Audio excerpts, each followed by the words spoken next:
Tudak na ang maigsoon, manghigala, dita mag-usik sa panahon tungod kay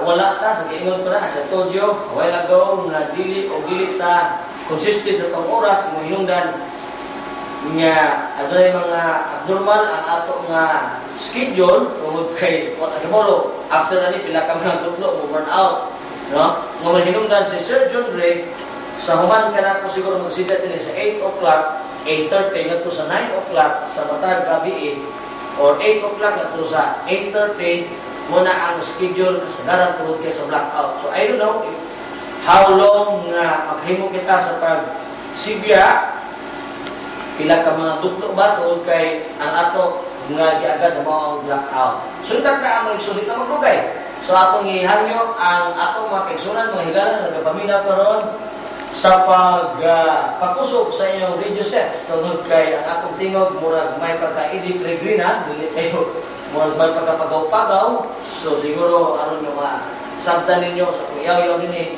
pakusgan yung radio sets tungod kay hinay akong tingog. Dili prehan ni Sir John Ray nga murag nindot kayo o niya tibuok kayo ang iyang tingog. Mga higala may igsoon, atong pagpadayonon, atong pagkatuon mahitungod sa kasaysayan sa balaan kay kasulatan, kasaysayan sa kalibutan o kasaysayan sa mga Kristohan. Tawag na siya church history, world history o ang prophecy. Kamo ka natin pagkatunan karon sulod sa pila ka mga butlo mga higala na igsoon. Mga igsoon, mga higala, ang ato nga kalibutan upat na gyud ka maghiharian ang nahimong dominar sa tibuok kalibutan.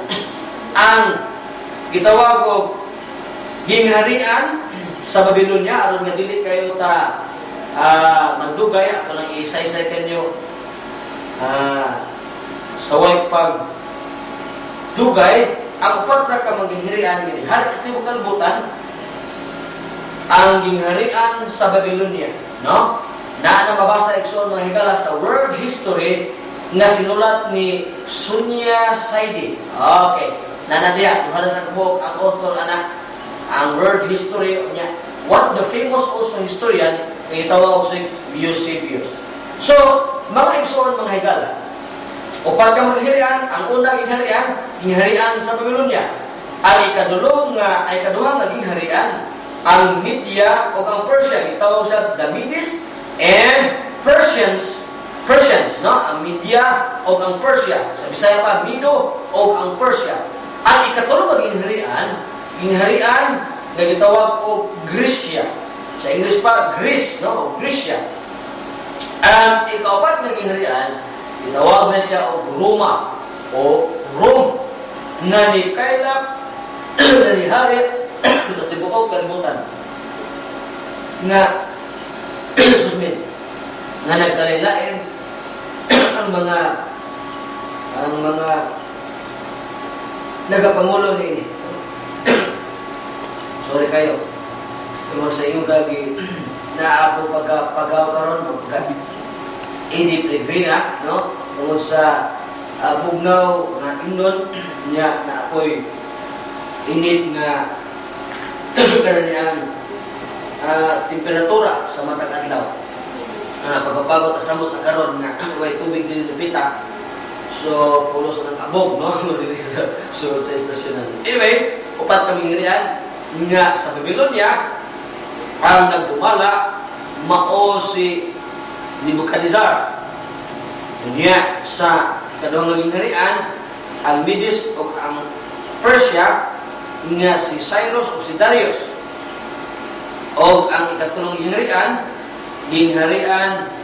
ni Alexander the Great.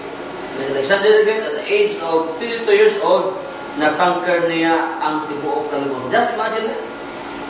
22 ay ang edad, igala igsoon, iyan nang nalukop ang paghari sa tibuok kalibutan.